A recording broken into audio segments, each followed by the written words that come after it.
Olá, bem-vindo a você. Você deve estar percebendo que a gente está num estúdio totalmente diferente. A gente teve recentemente no Instituto Caldeira, agora a gente está na Mercopar, aqui em Caxias do Sul, na Serra do Rio Grande do Sul, para falar de inovação industrial Mercopar, que é uma feira que trabalha com inovação industrial, com negócios da área da indústria. E esse programa é um oferecimento de Mercopar. Já começou a Mercopar 2025 em Caxias do Sul.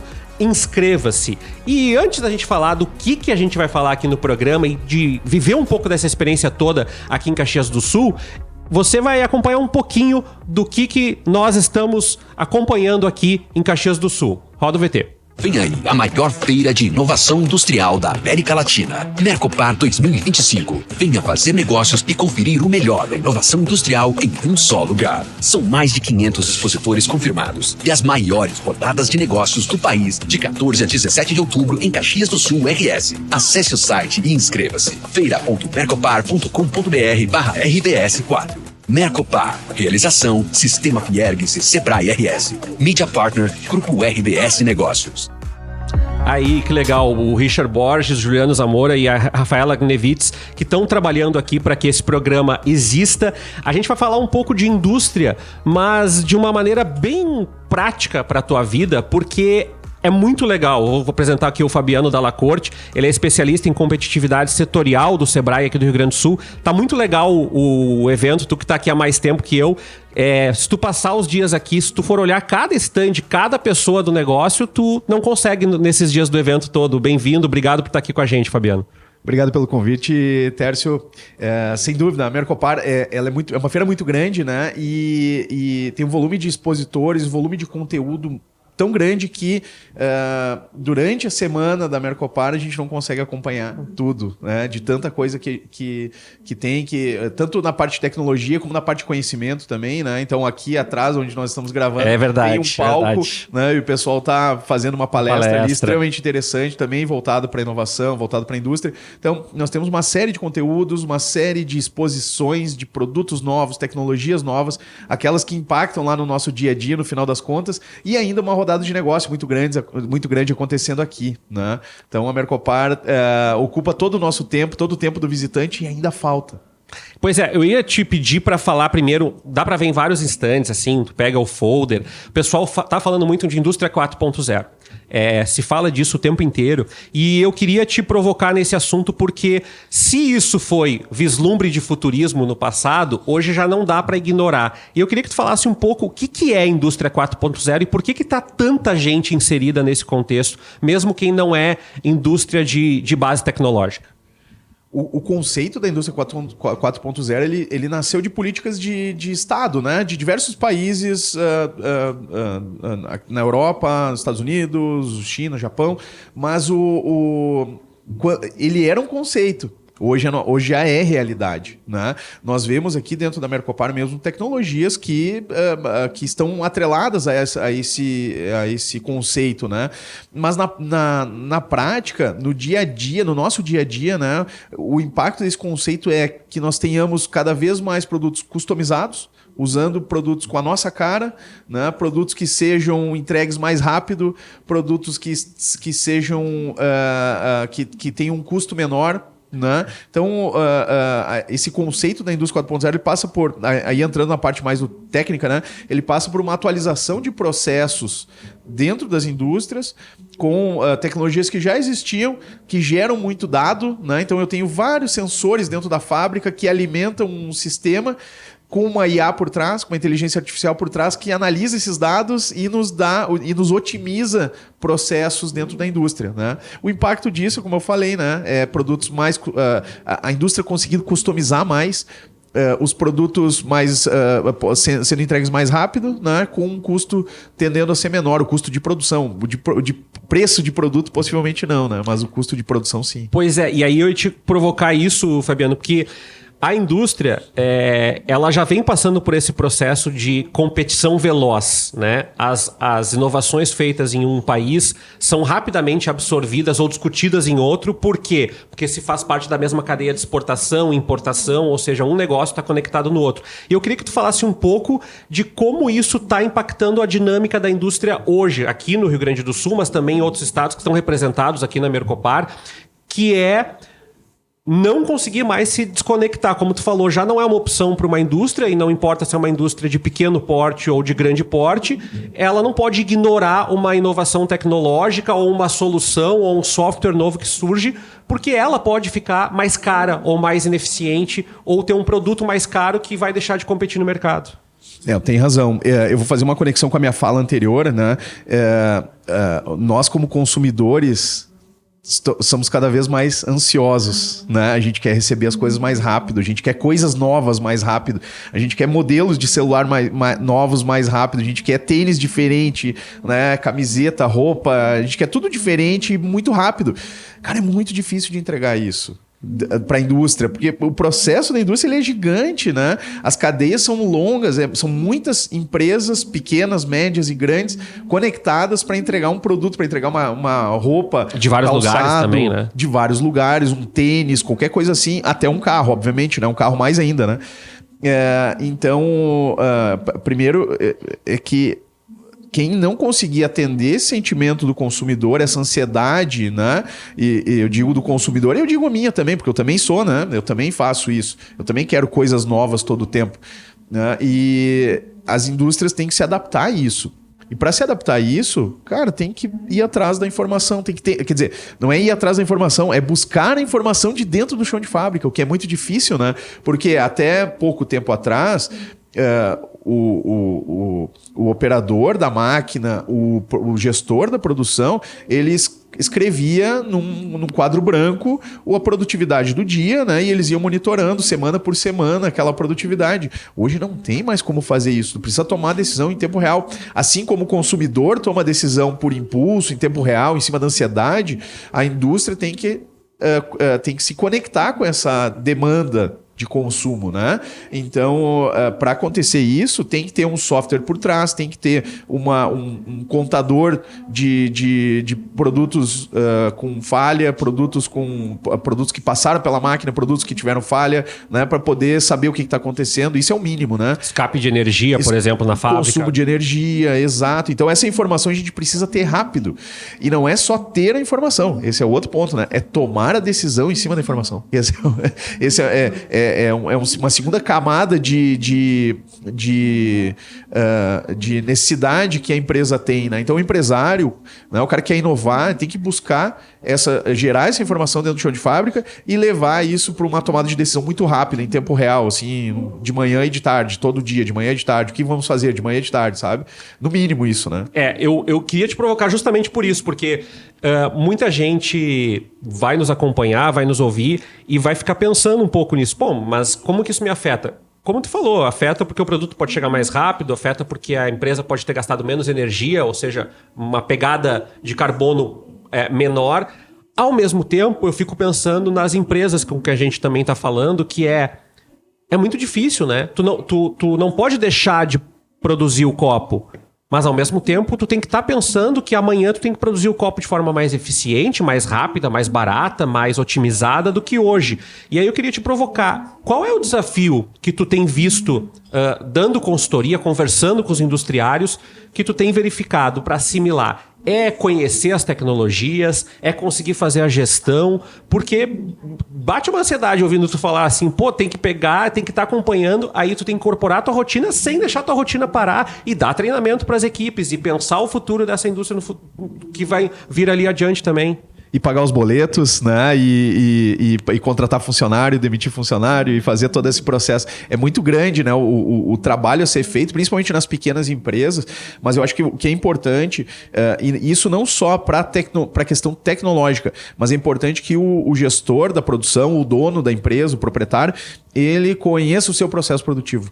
Isso é muito importante. Então, tem que viver no chão de fábrica, tem que entender onde estão os gargalos e a partir daí, a gente sempre fala, isso até meio chato, vamos dizer assim, para o empresário, a gente fala, mas, cara, começa pela manufatura enxuta. São pequenas mudanças que tu faz de layout, pequenas mudanças de troca de ferramenta que aceleram, que melhoram, na verdade, e diminuem as perdas, né? Isso custa praticamente nada dentro da empresa. O que tu precisa fazer é coletar dado, né? Coletar esses dados e fazer esse trabalho. Quando tiver já esgotando as possibilidades de aumentar a produtividade com isso, aí a gente vai para a tecnologia. né? Aí a gente busca um sensor para coletar esse dado da produção em tempo real, a gente busca um sensor para coletar dado da máquina, por exemplo, se a máquina está esquentando demais, consumindo muita energia, vibrando demais, ela vai estragar, para não deixar parada, aí o sistema vai te avisar, olha, é melhor tu fazer a manutenção daqui tantos dias porque ela vai estragar, né? Então a gente já começa a entrar na indústria do futuro aí. Só que são coisas simples de fazer. A questão é fazer o tema de casa. Isso é muito difícil, porque a gente fala de comportamento humano, né? Eu também não faço todos os temas de casa que eu tenho. Eu estava, né, na aula de inglês e meu professor, pô, e o teu tema de casa? Pô, não fiz.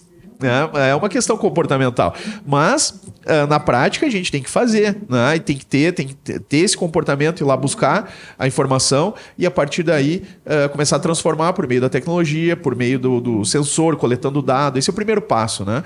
Aí depois a gente começa a melhorar processos com robótica, com gêmeos digitais, que são algumas tecnologias, se a gente tiver espaço, dá para falar aqui também, né? De tecnologias mais avançadas que ajudam a jogar a produtividade lá para cima.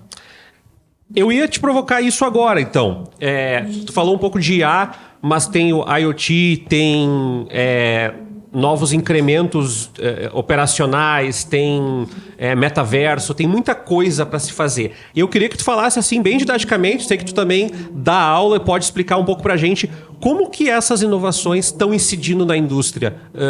Diferentes esferas, do impacto da IA, do IoT, do tratamento de dados, do incremento, do metaverso. Como que isso está aparecendo hoje?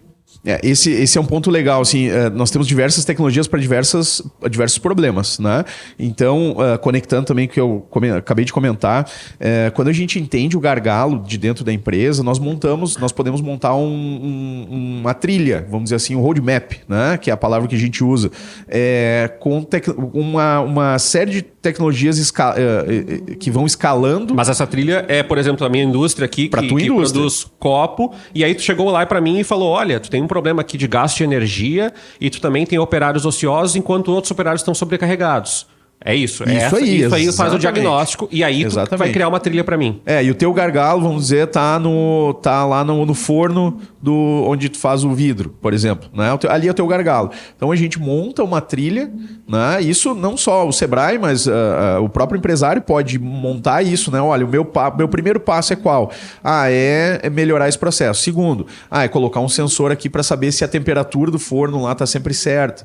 Né? O terceiro, é colocar um termostato ajustável, sabe? Então a gente autoajustável, né? Então a gente vai evoluindo até chegar lá nos gêmeos digitais, na IA. A questão é que nós precisamos, para chegar nessas tecnologias, nós temos que gerar dados, né? Coletar dados de produção. Isso é muito importante. Então, normalmente o que vem primeiro é a parte de sensoriamento, né? Colocar alguns sensores em pontos estratégicos dentro da empresa. Hoje o sensor está muito barato, né? O empresário pode alugar ele, pode trabalhar como as a service, que a gente fala, né? Uhum. Então é como pagar o Netflix. Eu posso pagar um streaming, né?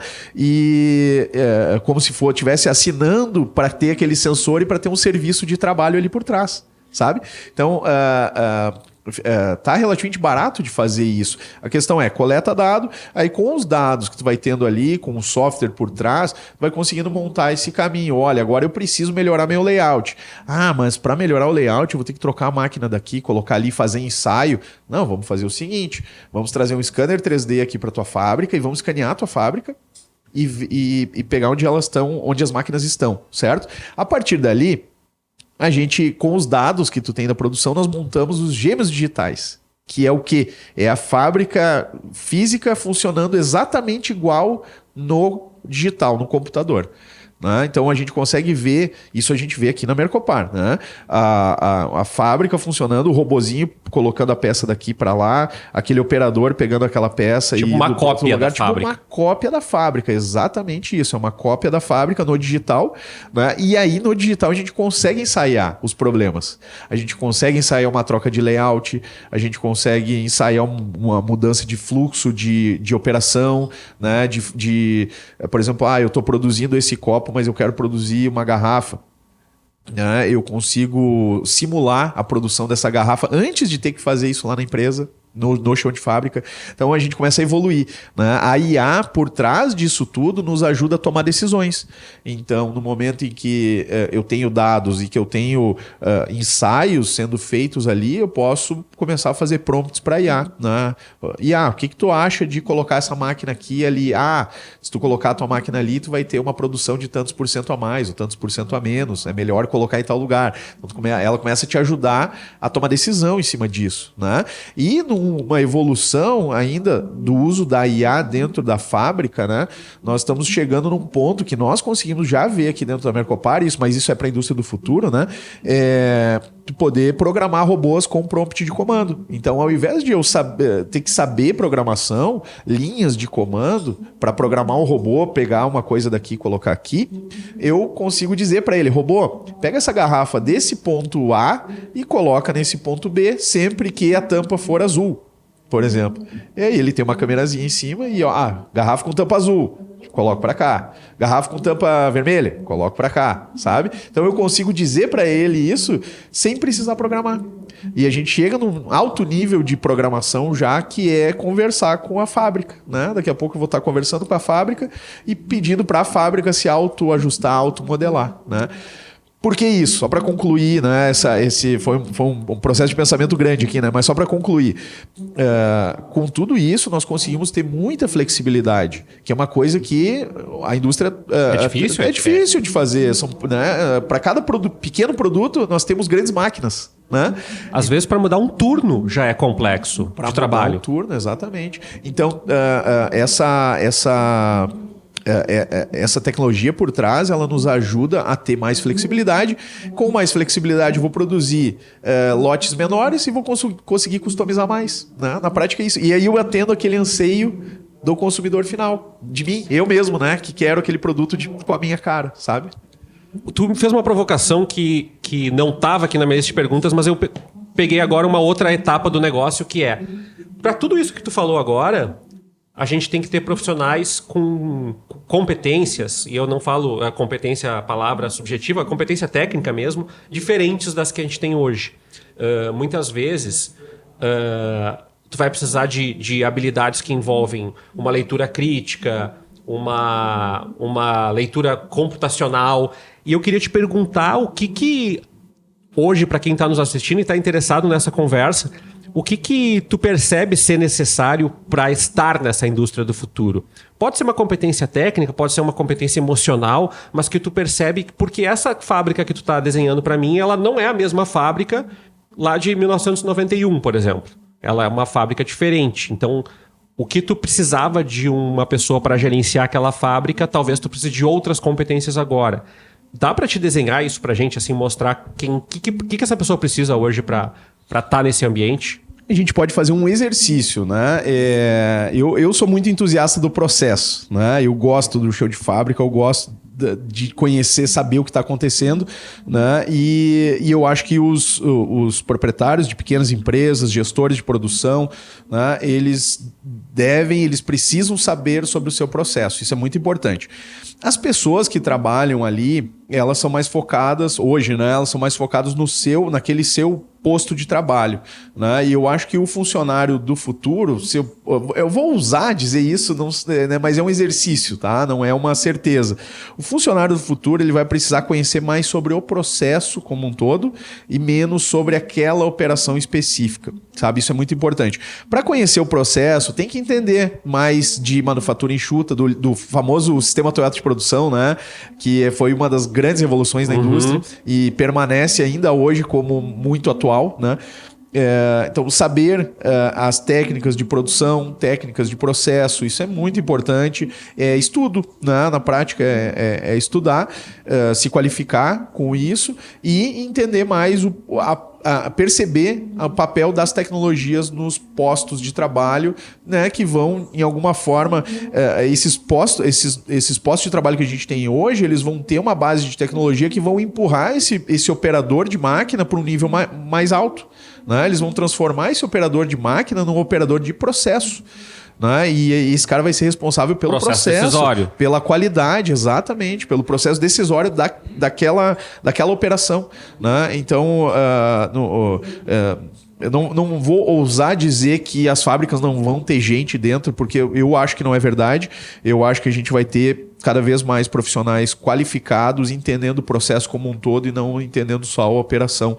A operação o robô vai fazer, a operação a gente vai ter novos meios de fazer isso, né? De alguma forma. A vinda da indústria da impressão 3D, ela vai tirar alguns modelos de produção tradicionais. Por exemplo, a impressão 3D em metal, ela consegue fazer coisas que a usinagem e a caldeiraria em geral não conseguem fazer no setor metal mecânico. Né? Tu consegue imprimir uma coisa em metal que tem um formato muito orgânico, né? Mais leve, mais resistente e muito orgânico. E a impressão digital é um processo só. A impressão 3D, desculpa, é um processo só. Né? A gente não tem pega o metal, desbasta ele, depois vai lá e solda, depois vai lá e faz o acabamento, depois faz o tratamento de superfície. Não, a gente tem um processo que é a impressão 3D. Né? Então, muitos dos processos, ou uma parte dos processos de dentro da fábrica, eles vão ser substituídos por outros meios de produção, outros modelos de produção. O que é importante, o que é muito importante para a pessoa que está dentro da fábrica é saber o processo como um todo. Né? Tu falou, e eu te apresentei aqui, tu é especialista em competitividade setorial. E eu queria falar um pouco mais disso. Agora tu falaste assim, bom, nós teremos um desenho de fábrica e de cenário e de trabalhadores no futuro diferente. E essa palavra competitividade, ela é muito usada, mas às vezes sem o devido contexto. Porque competitividade depende do industriário, mas também de outros fatores que estão além dele. E eu queria te perguntar quais os tipos de movimentação que estão ao alcance sem grandes investimentos. Tu falaste aqui desse exemplo de olhar para softwares, olhar para novas tecnologias, olhar para novas ferramentas também, mas muitas vezes é um desafio para o profissional da indústria alocar recursos de maneira rápida, né? Pegar um grande montante, eu vou trocar o meu maquinário. Poxa, trocar o maquinário pode ser uma decisão de vida ou morte para aquele industriário. E eu queria te perguntar isso. Competitividade, qual é o tamanho do impacto que essas decisões estão tendo hoje no cenário e o que mudou? Porque eu sei que pensar em inovação no passado foi diferencial, né? Mas, que legal que essa marca aqui, Radar de Inovação, ela está inovando e ela é diferente dos outros podcasts sobre inovação. Não tem mais essa opção agora, né? Hoje é sobrevivência. Então, queria que tu falasse um pouco dessa perspectiva da competitividade, porque o que a gente falou agora é fatal. Tem empresas que deixam de existir no Brasil e em outros países por conta de processos que estão historicamente defasados e que a empresa se torna onerosa e não gera margem para seus proprietários. Eu queria que falasse um pouco desse aspecto da competitividade. Eu acho que a competitividade ela passa por diversos fatores. O primeiro, né, quando a gente fala da porta para dentro, o chão de fábrica, ele é muito importante para a gente reduzir custo ao máximo, né? Então, conhecer o sistema atual de produção, conhecer a melhoria contínua, a filosofia da melhoria contínua é importante, o Kaizen, né, dentro da fábrica. Agora, fora da fábrica, o que eu acho muito importante é a conexão com parceiros, ter bons parceiros, né? Então, nós vimos o Marcos Troijo falando aqui na Mercopar sobre o nearshoring, sobre a readequação das cadeias produtivas. Isso é muito importante, a gente poder trabalhar com cadeias que confiam, né, que os elos confiam uns nos outros. Fala um pouquinho pra gente do que é esse nearshoring e também quando a gente fala cadeia produtiva, acho que um exemplo bom tu falaste dos automóveis, né? Automóvel tem lá um parafusinho, tem o vidro, tem o não sei o que, tem... Então, quando ele fala em cadeia produtiva, parece que a gente está falando assim, é um, depois o outro. Não, é milhares para centenas, para dezenas, para um, né? Então, fala um pouquinho para a gente disso especificamente, antes da gente falar também. Sim, sem dúvida. O setor automotivo tem uma cadeia extremamente complexa, talvez seja das maiores cadeias produtivas que a gente tem e dificilmente ela vai deixar de ser global, né? Nós entramos na globalização da cadeia automotiva num nível de qualidade absurdo. Hoje nós estamos num nível de precisão e qualidade dos carros absurdo, né? Como nós não tínhamos nos anos 70 e 80, era muito diferente. Quando nós tínhamos aquelas cadeias produtivas locais, né, dos automóveis, nós tínhamos carros muito bons e carros muito ruins. Hoje nós não temos carros muito ruins, né? Todos os carros são confiáveis, os carros que saem da fábrica hoje. Isso é uma mudança muito a gente não vai voltar atrás nisso, né? Mas para algumas cadeias produtivas mais curtas, eu acho que essa aproximação, vendo especialistas falarem sobre isso, né, essa aproximação local ela é muito importante para trazer essa flexibilidade também. Né? Então, se eu trago da Ásia uma peça, eu não posso ter flexibilidade naquilo que eu estou trazendo, porque eu tenho que trazer um container fechado, eu tenho que trazer quantidades maiores para valer a pena. Né? E tem que esperar um certo tempo. Aí acontece como aconteceu em 2021, 2022, um navio trancou o canal do Panamá e a gente não conseguiu ter, né? E aí nada chegou aqui, os eletrônicos não chegaram aqui, né? Para a cadeia automotiva mesmo. Então, a gente não pode depender de um ponto único de falha, né? E ter parceiros próximos é muito importante. Então, a tendência nesse mundo, até por questões geopolíticas do momento, né? Essa readequação das cadeias produtivas com empresas trabalhando mais próximas, ela é uma tendência que está se tornando realidade. Sabe? Tem empresas grandes que estão procurando empresas menores mais próximas para produzir, para ter sua cadeia mais confiável. Eu acho que a confiabilidade ela é muito importante para a cadeia produtiva. Não só a confiabilidade de relações, né? Eu e tu, como comprador e vendedor, mas a confiabilidade de qualidade de produto. Então, todo mundo que está dentro da cadeia produtiva de uma grande empresa, por exemplo, tem que entregar bem, tem que entregar um bom produto, né? E fazendo uma boa entrega, acho que abre muita porta de poder produzir para outras muito perto também. Né? Então, eu sei hoje, por exemplo, que a Argentina está procurando muitos produtos gaúchos, brasileiros, a indústria argentina, porque está muito próximo, não precisa trazer de fora, eles têm uma taxa de importação meio que tendendo a zero, né? Então fica perto, confiável, mesma cultura, né? Então isso faz com que o processo de decisão de compra lá também ajude muito, né? E isso torna a cadeia mais competitiva de certa forma, porque os fretes são mais baratos, né? A gente começa a ter uma relação de flexibilidade maior também, eu consigo entregar muitas vezes poucos produtos por vez para a Argentina.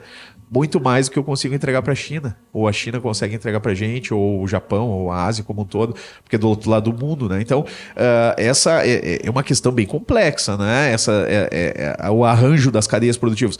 Mas o que nós estamos vendo é que tem uma certa aproximação, sim, orgânica, num primeiro momento, talvez seja forçada num segundo momento, né? O importante é a gente se preparar. Né? Sermos bons fornecedores, termos bons parceiros, sermos confiáveis, e aí acho que abre bastante porta, né? Para poder fornecer para perto. A ponto de... A gente já trouxe em alguns episódios empresas do setor industrial, a ponto de algumas empresas estarem ajudando seus fornecedores a se profissionalizar ou a ganhar escala. Ou seja, a empresa ela não é só uma parceira comercial, ela vira quase uma irmã dizendo assim, eu preciso que tu te desenvolva, que tu contrate profissionais, que tu melhore a tua cadeia, porque o meu negócio depende dessa cadeia. Exatamente, principalmente quando são produtos estratégicos, né? E as grandes empresas, elas tem um pensamento antigo, né? De que aquela empresa grande ela maltrata os fornecedores. Isso já passou faz muito tempo. Hoje o que nós vemos são empresas ajudando, tendo seus próprios programas de desenvolvimento de fornecedores, para ter o melhor desempenho possível na cadeia. E aproveito e faço um merchan do Sebrae aqui. A gente tem um programa que chama Encadeamento Produtivo, que nós ajudamos as grandes empresas, né, a fazer melhorias nesses pequenos fornecedores para que o desempenho da cadeia toda melhore.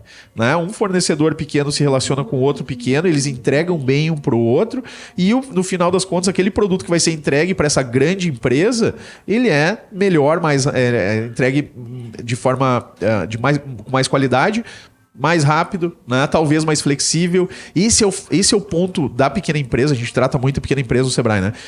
A pequena empresa tem um diferencial competitivo muito grande, que é a flexibilidade. A grande empresa quer flexibilidade. Né? Nós tivemos uma empresa de aviões aqui no Brasil, há um tempo atrás, e um dos compradores nos falou, olha, a gente tem um problema muito grande porque nós compramos 10 pecinhas de borracha por ano. E ninguém quer fazer, nenhuma empresa grande certificada quer fazer 10 peças de borracha por ano que custa R$50 cada peça, né? Então eles têm que procurar pequenos fornecedores que entregam muito bem, que tem uma qualidade altíssima, confiabilidade nível aeroespacial, né? Que é o setor da aviação, para poder e entregar bem aquilo, né? E ter uma flexibilidade de poder fazer 10 peças e não 10 mil. Bom, a gente está caminhando para o final e lembrando que esse programa tem o apoio da Mercopar. Já começou a Mercopar 2025 em Caxias do Sul. Inscreva-se. E aí, Fabiano, tu trouxe essa discussão sobre cadeia de fornecedores e eu me lembrei de um assunto que volta e meia é provocado aqui, que é o apagão de mão de obra que vários setores da indústria estão enfrentando. Eu queria que tu falasse duas coisas, já que eu não vou conseguir fazer todas as perguntas que eu tinha para ti. Duas coisas. Uma o que te parece que são desafios para essa indústria do futuro? E, sobretudo, eu quero focar nos pequenos e médios negócios aqui com relação a esses profissionais. A gente sabe que no setor de engenharia a formação já não dá conta do número de vagas que as indústrias estão abrindo. E o outro aspecto, eu queria que tu falasse um pouco de quem que procura o Sebrae hoje? Porque muita gente daqui a pouco está dizendo assim, sim, mas eu não sou uma indústria que tem um galpão. E às vezes a gente fala indústria, mas a indústria pode ser inclusive uma empresa com 5 pessoas, dependendo do que ela está operacionalizando. Então, vou começar com a primeira parte do mão de obra e desafio para inovar, tendo que procurar profissional ali à força no mercado. O que nós temos visto hoje na indústria é uma capacitação. As próprias empresas têm seus programas de capacitação para alavancar aqueles funcionários que têm que têm um destaque, né? E para formar novas pessoas também. Então, a indústria de TI usa muito isso, de software, né? Eles fazem os seus programas de desenvolvimento de pessoas jovens, né? Principalmente, que querem trabalhar com TI. Eles fazem os seus programas, seus hackathons, né? Ajudam a desenvolver aquela turma para que eles se tornem funcionários deles e talvez de outros também. Não tem problema se tornarem funcionários de concorrentes, mas eles estão engordando o setor. Isso é muito importante, né? A indústria tem feito um trabalho muito grande. Eu sei que o SESI tem feito um trabalho muito forte nessa formação da mão de obra, de captar jovens para trabalhar na indústria. O Senai, obviamente, também, né?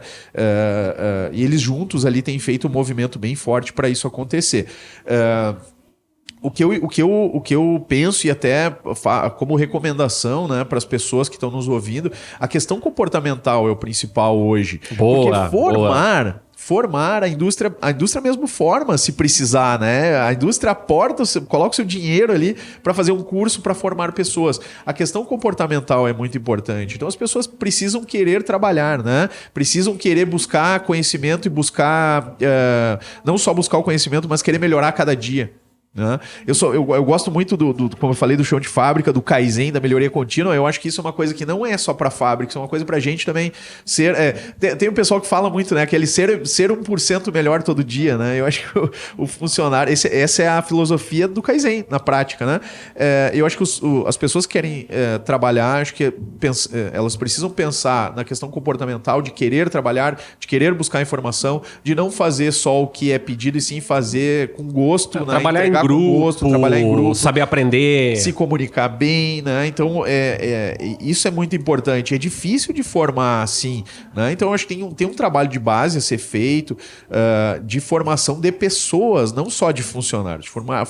Nós precisamos formar boas pessoas para a sociedade. Como consequência, nós vamos ter boas pessoas trabalhando na indústria. Boa. Sebrae, fala um pouquinho pra gente. Quem pode procurar? Como é que funciona para quem daqui a pouco se conecta e diz assim, será que eu posso procurar o Sebrae? E que tipo de suporte vocês dão do conhecimento técnico? Vocês podem daqui a pouco indicar uma cadeia de fornecedores? Vocês conectam uma empresa com a outra? Fala um pouquinho da tua área dentro do Sebrae e quem que vocês contemplam hoje no atendimento de vocês. Perfeito. O Sebrae atende empresas com faturamento de 0 a 4 milhões e 800 mil por ano, né? Então, empresas que estão tradicionalmente dentro da faixa do Simples Nacional, né? Então, todo mundo que tem CNPJ e que fatura de 0 zero, R$1 até 4.800 pode ser atendido pelo Sebrae, né? E nós temos programas específicos para cada faixa de faturamento dentro dessa linha, né? Então, não necessariamente precisa ser uma indústria com vários funcionários, com muitas máquinas, como a gente falou, mas uma agroindústria que produz uma geleia, né, de um produto de uma matéria-prima que ela mesmo cultiva, né? Então, a gente pode atender essa agroindústria, a gente pode atender uma indústria de pães, né, de produtos alimentícios congelados, passando pelo setor metal mecânico, né, passando por uma empresa de tornearia que normalmente começa para fornecer para uma outra empresa que está ali perto, né, para fazer alguns produtos. Então, a gente atende todos os níveis de empresa até o faturamento de 4.800.000 e temos produtos específicos para cada uma, né?